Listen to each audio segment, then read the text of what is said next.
Broadcasting from the business capital of the world, this is the Podcast Business News Network.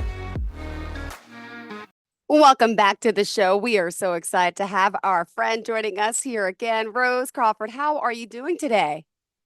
Doing wonderful. How Oh, about yourself? I'm doing great. Pleasure to have you back. As always, tell us a little bit about the work you do. I am a respiratory therapist.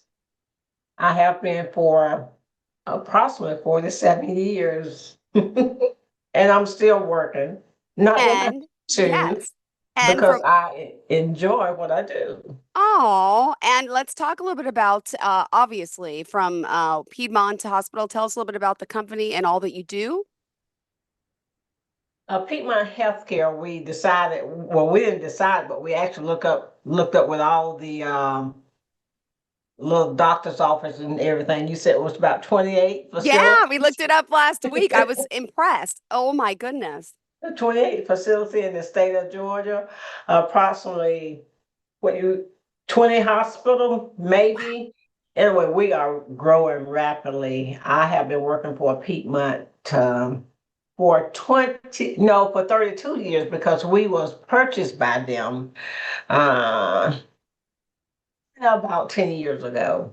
But of And course, your role there has been, for those that may not know, Rose T. Crawford.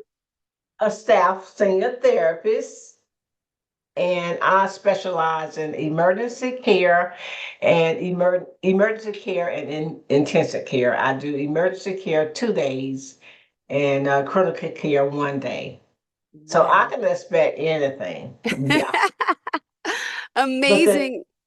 but the good thing about it, they get well or they're shipped out or they are admitted. So, I mean, that's different. For a long time I did floor therapy.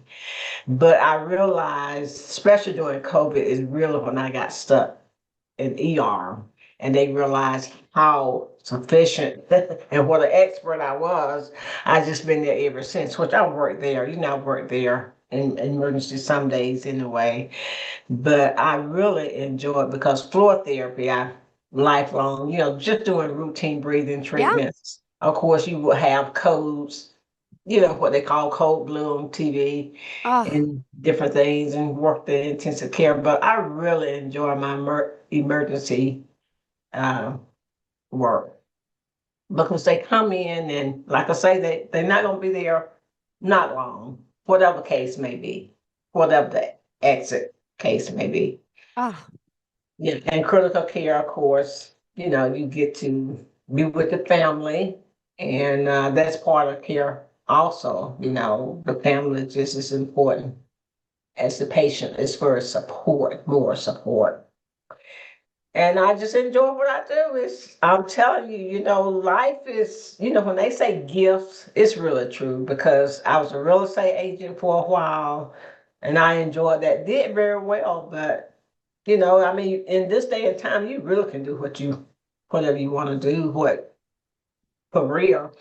So respiratory therapy, I have never got tired of it. You know how people are like, oh, I'm burning out, I'm tired of it. I mean, even though COVID-19 gave me a whooping, I still enjoy respiratory therapy. And that includes giving breathing treatments, where you put a medicine in a little acorn and it turn into a mist and you inhale it like a fog.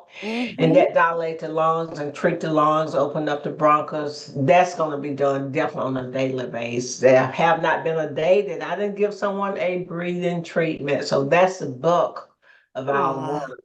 hmm But then I'm going to do a cardiogram, EKG, check the yep. baseline of your heart.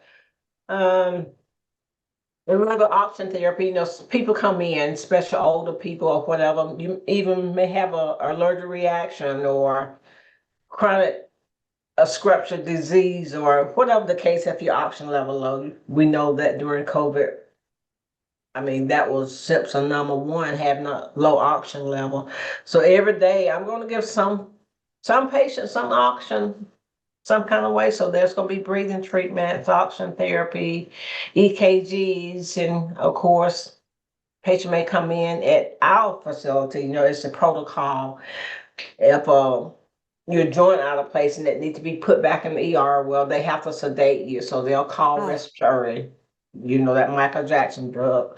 Oh, Um, yeah. What drug? Wait, what drug was that? Not Michael, ketamine. What is it? uh, sedation. Oh, I okay. just said the Michael Jackson drug, the Got it. sedation. Yeah. Yes. Yes. So we have to be careful how you monitor that, how you titrate that. So I have to be on standby, make sure the patient CO2 level doesn't go up too high, which means they are too sleepy and they will be hard to arouse or possibly stop breathing, which that doesn't happen. I'm just explaining to you why I will have to be on standby just in case someone had dislocated a joint, a bone, or something like that. See, that's emergency care too. So our protocol is to have respiratory on standby while they inject the sedation. Wow. Yeah, I mean, it's very interesting. You know, I mean, you see some things. I tell my family, even though it's a small town and the county is rapidly growing, for all that's watching, we're in Walton County. okay. Walton County. Yeah. Walton County, Monroe, Georgia. I mean, this county right now is growing rapidly. It's just our turn. We're next to Gwinnett County. And we see some of everything, you know, I mean, because everything just happened. In bigger city, you just have more of it. So we get to see a lot and experience a lot, treat a lot, and we fly out a lot. Of course, we don't keep children. We fly them to Atlanta I was going or to ask. So yeah, I was going to ask. Well, yeah, where's like the children's hospital? So the Children's Hospital. The closest one would be Athens, Georgia. Most of you okay. have heard of the University of Georgia. Yes. Okay, so that's like 25, 30 minutes away. And then Atlanta is 40 minutes away. So they would go there. But we are very well equipped. You know, sometimes people preference is just being in a small town. You know, believe me, from my expertise, I could go anywhere at this time and get a job. But sometimes people preference a small town. In fact, a lot of people, don't want to see the growth happen in this county. But everything, same thing happened that happened in a larger city. So yeah. Amazing. Well, let's also remind people how we can reach out to you, Rose. You can find me at Rose Runner, RoseRunner at windstream.net. RoseRunner, because I used to be a runner. Rose Runner at windstream.net. Oh my And then goodness. next week I'll have another email for you because I'm starting a platform, Jill, as It's I okay. retire, called Reasonable Service, and that's going to be taken from my slogan really came from the scripture, 1 Peter 3:15, that we should always be ready to give every man a reasonable hope that acts us with kindness and respect. And actually, I have about three little clippings on Facebook, just giving my Facebook friends a trial. But next week I'll be going on YouTube and different platforms. So that is my extension from my job. We're talking about respiratory therapy, but I just wanted you to know that as well. Got it. Well, I love the fact that you're always here, always supportive of those in the medical community. And again, as a therapist at Piedmont Walton Hospital, with all this experience, Rose continues to educate and to help so many people. What would you say, your message for those out there, in the medical field, in your field at the hospital would be? What do you want to get across, about the importance of the healthcare system, about getting the treatment that you need? Well, first thing I want to say, you said, what will I tell them? Yeah. Tell them it is evident. I have stated that I've been in the field for 47 years, and you can tell that I'm not yet burned out about it. But for all of us, just to get your regular screening. But as far as career, because I think I did have someone seem like checked on me from LinkedIn, probably coming from this interview. I think it was University of North Carolina. But to choose your career wisely. just, I mean, like you, Jill, you've been doing your job for, you say, a very long time. Choose something that you enjoy doing, not just a job, not just for the work, you know, choose what you enjoy. Yeah, for the money, but choose something that you want. If you're a caring person, well, you probably need to be in the medical field or whatever. Uh, Whether it be musician, just kind of know thyself and get something that you're going to enjoy. Because a lot of time we have people coming through, we have nursing students coming through all the time because they have to hit every area of nursing. Respiratory is a big part too, even though it's our primary. Um, when we get with them, it's their primary, now it's secondary, but Hmm. the nurses have to know all aspects of the medical team. So they come through, the nursing student will come through our department for a couple of weeks. And so it's just important to know, that what you want to do. And Well, here we are, right, in 2024. Never thought we'd go through anything like this pandemic and what we experienced. But I could only imagine the number of patients you had to treat and the conditions. And, is it possible something like this to happen again? Are you better prepared in the healthcare industry to help, in a situation like this now? I remember you saying there's no masks, there's no gloves. You guys were out of short. There was short staff. People were overworked. I mean, do you feel that as a whole, you'd be ready again, the whole system, I mean, to take upon something like this time? yes, we will for the one that are very loyal to their career. We lost a lot of medical personnel, Yeah. and I've heard some people say I would not go through that again. But as far as being equipped, yeah, the first time was a try run, and then the second time, we hit it again. So of course, the third time we'd be much more prepared. And I think all the provider for the masks and gloves, it will be there because we done it once as emergency. Definitely we could do it again. But it was a very devastating time. I never thought that I would witness a part of history as we did. But Well, we got through it. It's amazing when you look back at all the people, and I'm talking about worldwide, wide, that really, it was just like an army, like people going to Vietnam, defending their country. To me, yeah. they call the medical field heroes, and that indeed is what we were and are, because I mean, daily, especially the first round, you was coming in contact with a deadly epidemic Yep. that could be just right in your face, take a swift, and you didn't know the outcome. Some people made it, some people didn't, whether it was young, old, whatever. We know that it seemed like it was biased to people that had comorbidities, meaning, if they already had some type of illness already wrong with them, whether it be diabetes, heart disease, it would just kind of latch on obesity, older people, with supposedly low immune system. So, but we got through it. This is other people got through, just like we got through the war. We got through it. So it's just like, God has created us in a magnificent way. We do what we have to do. It's And it's so evident true. people is in the field because they want to be. Well, let's also point out, this is a very critical business, and you love helping, learning, and your family as well. Are they in the healthcare industry?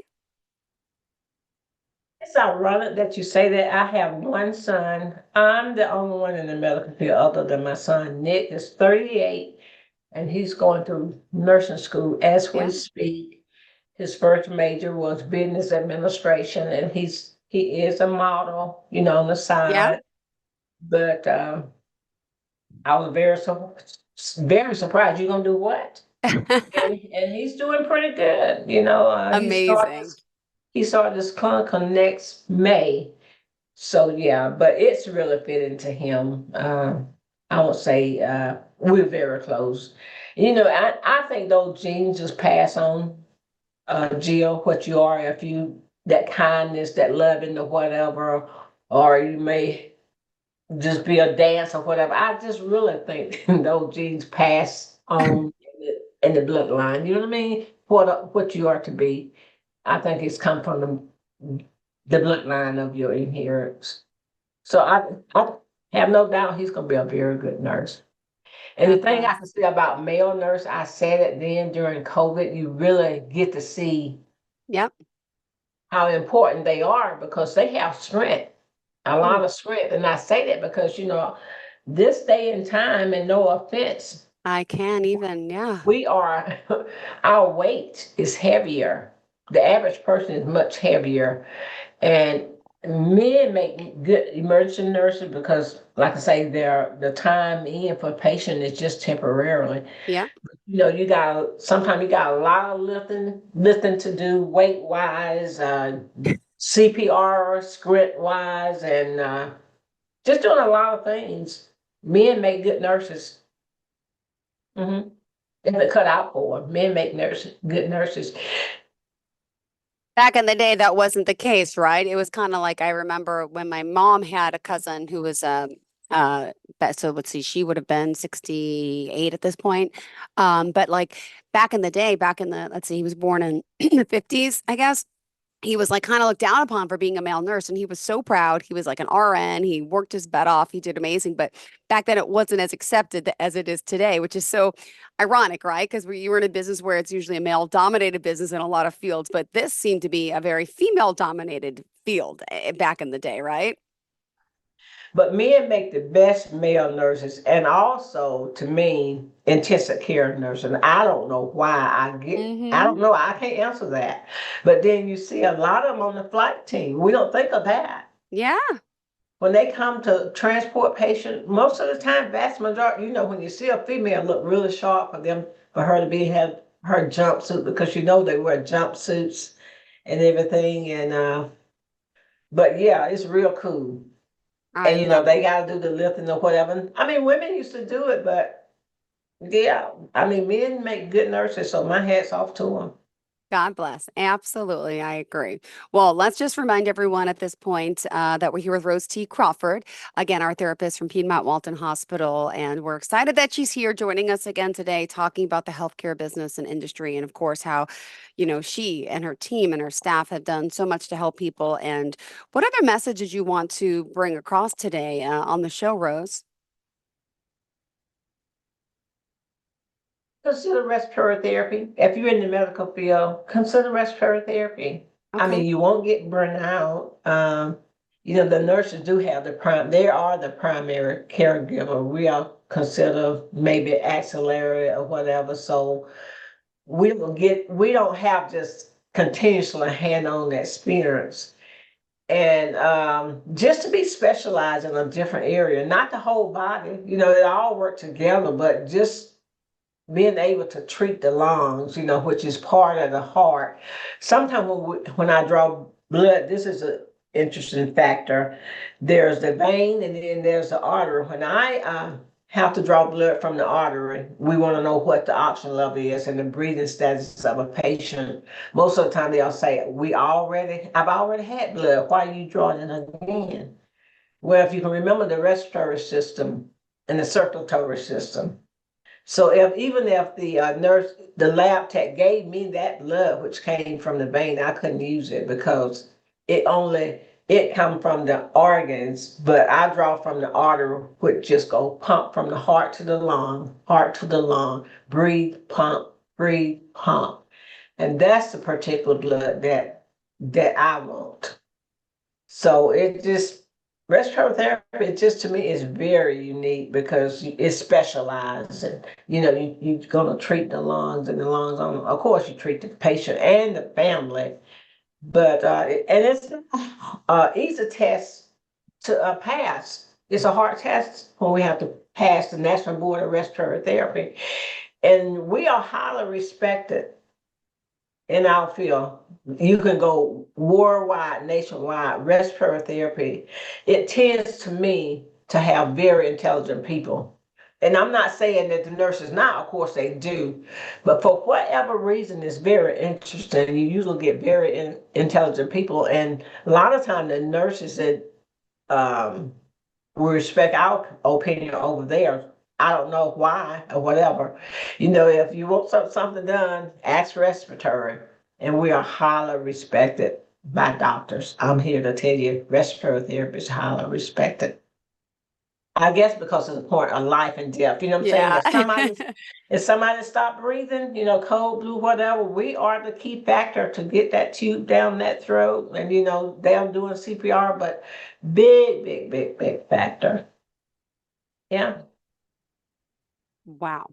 Well, we also, in our last few minutes together, Rose, I mean, I commend you for being here and always speaking so highly. And I still have it in me. I'm telling you, I'm going to go back to school for nursing. You've been inspiring to me talking to you the past few weeks about this and the medical field and how you could be of any age and not be discouraged, to get, into this field that will always have everyone's always going to need medical help and treatment, right? You could be any age, and I'm proud to say that. So your son is how old? 58 And he started school when? this year. Uh, Yay. yeah, last year. No, 2 years ago. I can't keep up with it. It's going to be a 4-year degree. Yeah. Could you Because it's share like one of your stories of one of the patients you helped and, how that stays with you every day, how it affects you to want to go back and do more? Is there one or, two stories? I'm sure you have more than that that you could share with us about the reason why you're here and, promoting, the work as a therapist in the medical community. Well, a lot of time, I would say a lot of time, but you'll meet people in the community. Say, I remember you. Are you still there? Or you'll see Aw. people at the hospital and they say, you're still there. But the one beautiful thing, a couple of weeks ago, we had a minister meeting here, and it's a nonprofit organization called Fish. And there was a volunteer person in the meeting, and we were just kind of socializing before the meeting started. And she said, you, you treated my son 26 years ago and you saved his life. And those are the stories that keep you, right, working like I this. mean, And yeah.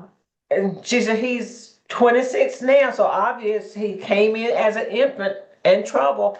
I mean, those was her words quickly. 26 years. I have not forgotten you. I mean, a lot of things had changed about me. I mean, I'm glad she recognized me because it was nothing about respiratory. This was a minister meeting and a humanity meeting.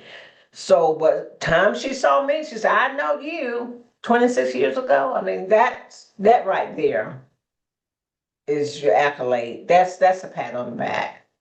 oh, Yeah, and like I say, I meet a lot of people and like I remember I brought my daughter in and you helped them and da da da da da. So you get it, and then couple of weeks ago, I had a patient to come in and their husband, of course, did not make it, but just the thank you I got, the letters that they wrote back and just,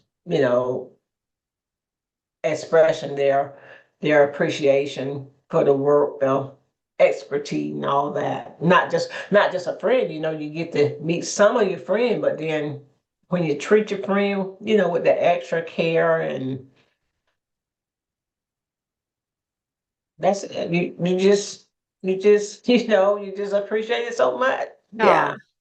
Well, we appreciate your time here with us. Unfortunately, we must go. How did you want to leave off for today? And of course, share your contact information with us. Do the right thing. Chose wisely and And do what's unto others as as you you would do unto yourself. Just the simple things. You know that. We beautiful. can tell. Yeah.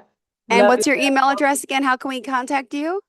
Rose, Rose, Runner, Runnner at Windstream, WINDSTREAM dot net. Net. Beautiful. Well, thank you so much for being here, for joining us. As always, we love speaking with you, and thank you for being here. Thank you, Jill. Thank Thank you. you, Miss Rose. We'll talk next week. Have a great day, okay? Okay, I'm trying to pick up some tips from you. That's why I'm watching. All See, right. let me Ah, see how you're I'm doing picking up great. tips. I'm picking up tips from you. So when I start my platform, Ah, introduction, always smile. And use it's good if you have, good people that you work with like yourself. So it's always easy when you talk to someone who's a good person. So that's not always the case. We'll talk more. I'll give you more tips next time. Don't worry. We got to run. Are you looking for even more of the podcasts and hosts that you love? The Podcast Business News Network is proud to announce that you now have even more ways to listen live. Check out the MyTuner Radio, online radio box, and Simple Radio apps on iOS and Android, or find us online. Search for Business News Network on mytuner-radio.com, or search Podcast Business News Network on streama.com and onlineradiobox.com/US. Take your podcast on the go and don't miss a minute of the action.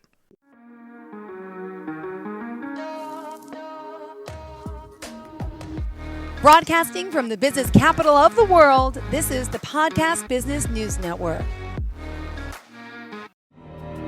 For nearly 2,000 severely injured veterans, everyday life has become filled with barriers. Day-to-day simple tasks can become pretty daunting. I have to carry my chair up 2 flights of steps or have somebody do it for me. What scares me the most is just the falling. When I'm struggling with my house, I think, to have that one great barrier just knocked down, it's crucial. Home for Our Troops is a wonderful nonprofit that builds a Mortgage-free, fully adaptive, handicap-accessible house. And there's no catch. It'll be our very first home that we've ever owned. This is a game changer. This is where your life begins again. We need you to join us in completing this important mission. Please visit hfotusa.org and help build homes and rebuild lives. Because of you, everything's going to be okay.